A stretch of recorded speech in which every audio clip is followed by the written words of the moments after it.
Updated to October 2017, 915. It is possible to avoid war in Korea, but only by doing the one thing Donald Trump will find near impossible: building trust.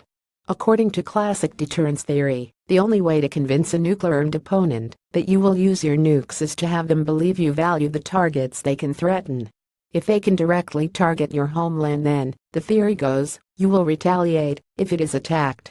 But it is significantly harder to be convincing when it comes to your allies. Would Americans really risk San Francisco if Seoul, or Darwin, was threatened? This is exactly the strategic calculus going on in North Korea today.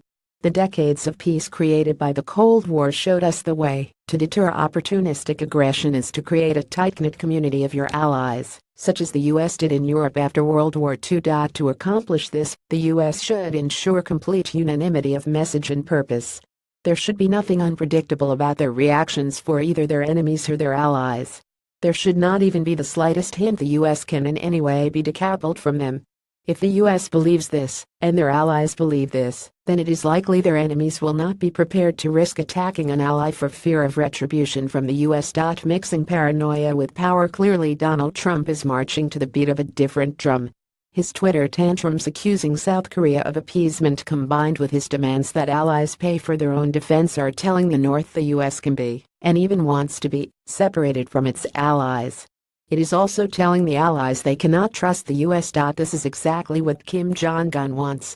His endgame, for now, is to force the U.S. to trade South Korea for a threat against U.S. oil. At some point, he will force the South to surrender to him to avert nuclear disaster, and the South will capitulate because they think the U.S. will not risk its own cities to save theirs. In short, Mr. Kim is behaving exactly the way psychopathic dictators always do. Psychopaths do not fear punishment. They cannot be threatened into submission. They can only be destroyed, held at bay, or directed down a path of greater reward for them. They are motivated only by paranoia and reward. Kim Jong-un is paranoid the U.S. will do to him what it did to Saddam Hussein and Muammar Gaddafi. The nukes are insurance against that, and a threat that can get him the jewel he desperately seeks: a unified Korean peninsula under his control. As with all psychopaths, bellicose threats are water off a duck's back. His strategy is to fan the flames of distrust between allies that should be standing shoulder to shoulder against him. And so far, Mr. Trump has done nothing but help. Like dealing with a psychopathic boss, there is absolutely no difference between this approach and the one employed by your psychopathic boss. And the solution is exactly the same: solidarity. One of the proven strategies for immunizing a workplace or any group of humans against a psychopathic boss is to ensure all members of the team trust each other.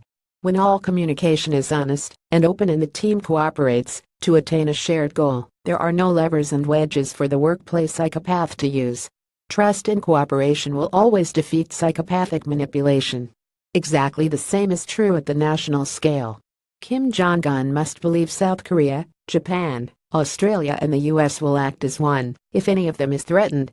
More importantly, we must believe it too. Mr. Trump must immediately stop destroying the trust allies have in the U.S. Every trust-draining tweet does nothing more than further embolden Mr. Kim.